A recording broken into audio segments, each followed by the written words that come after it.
at OS Lumber and Supply, and I'm here with my friend John. Hi. And he is going to kind of walk us through the process of building a frame. So a friend of mine bought this picture for me that I fell in love with, and it is on a canvas. It measures 2 feet by 4 feet. Correct. And I love this picture, but I really wanted to kind of dress it up and frame it out a little bit so I could hang it on my wall and that it would take up a bigger space. So I have chosen some poplar. Yep. And because I like the way that it's smooth, and I think that once we put a varnish or something on it, it's going to look really nice. The frame that I want to do is just a very basic frame with a 45-degree cut. So can you tell us just kind of how we measure and go about doing that? Yeah, the first thing we do is we measure our picture, which again we said was 24 by 48.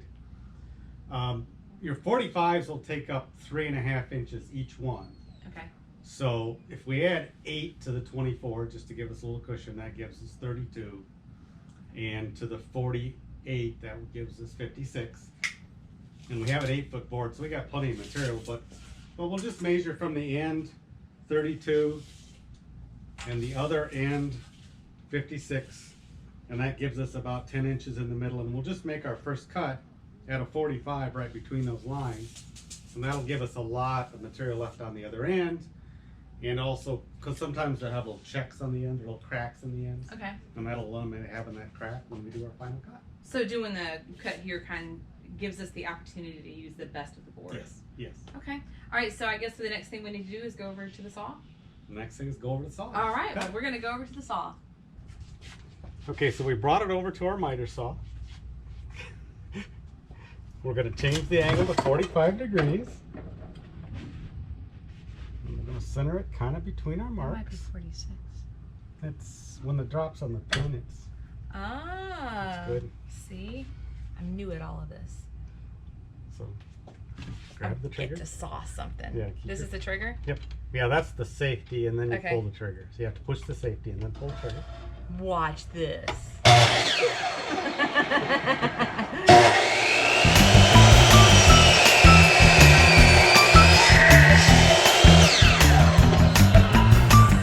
There's our angle.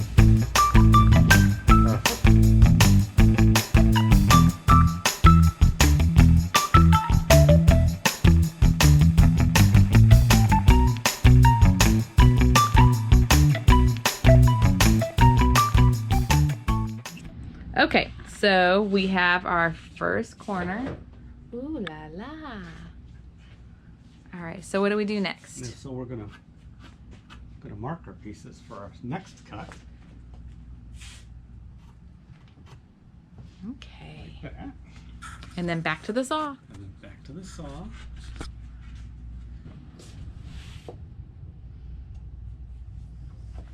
We call him the wizard.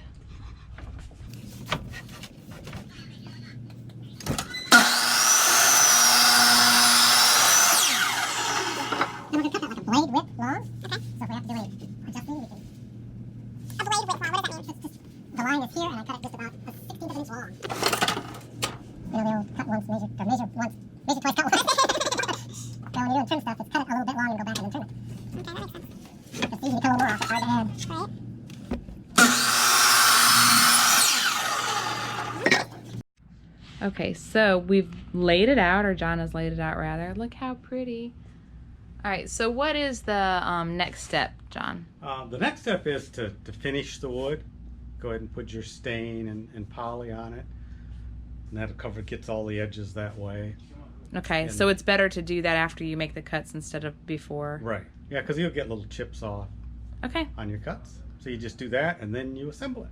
okay, well, we're gonna go to the next step then. Okay, so before we get to staining this, you've marked them. Yes, I marked them on the inside edge because that won't show, with left and right, top and bottom. And also marked them on the back side so that when we get ready to put them together, we'll have them in the same position that we laid them out.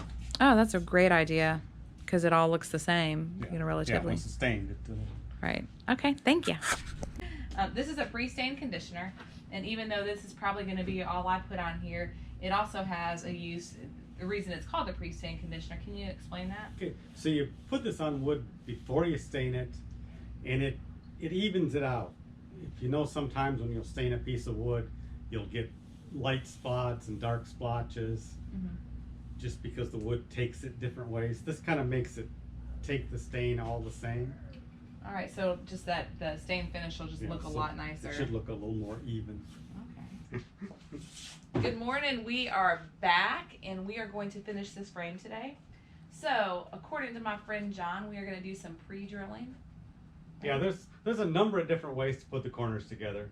I think in this case, the simplest way is just to put a screw up through the corner from the top and bottom, so they won't be visible. Okay. And but we want to pre-drill, because if you just put the screw in there, sometimes it'll go wonky on you, or it'll split the wood. Okay. So we just want to take each of our pieces and we'll line them up on a flat surface. I've got this little ledge on my work table here, and we'll line the corners.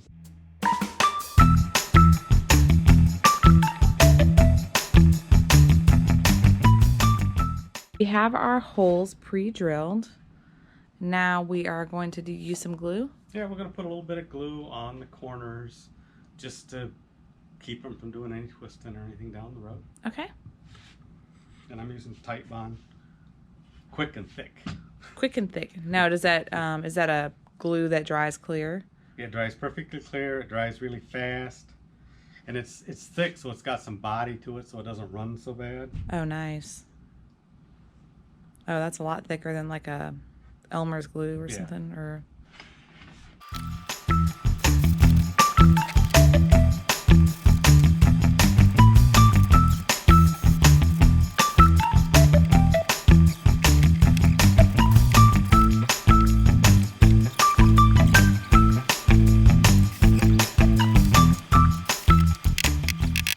So the pictures, we made the frame really tight, so it'll pretty much stay in there, but just to keep it so it won't fall out, we're just going to take a little piece of cardboard from a cereal box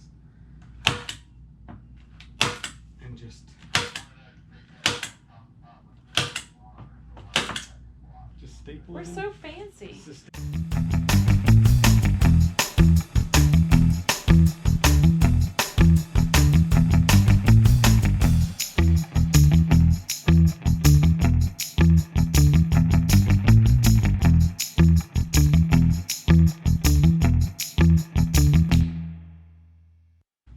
Oh, I have the top? Oh, okay.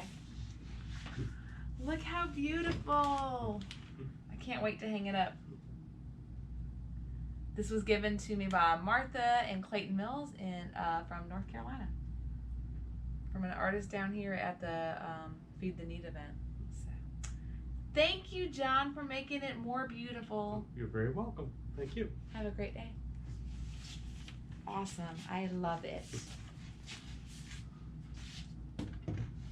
I love it very much. Yeah, it's very nice.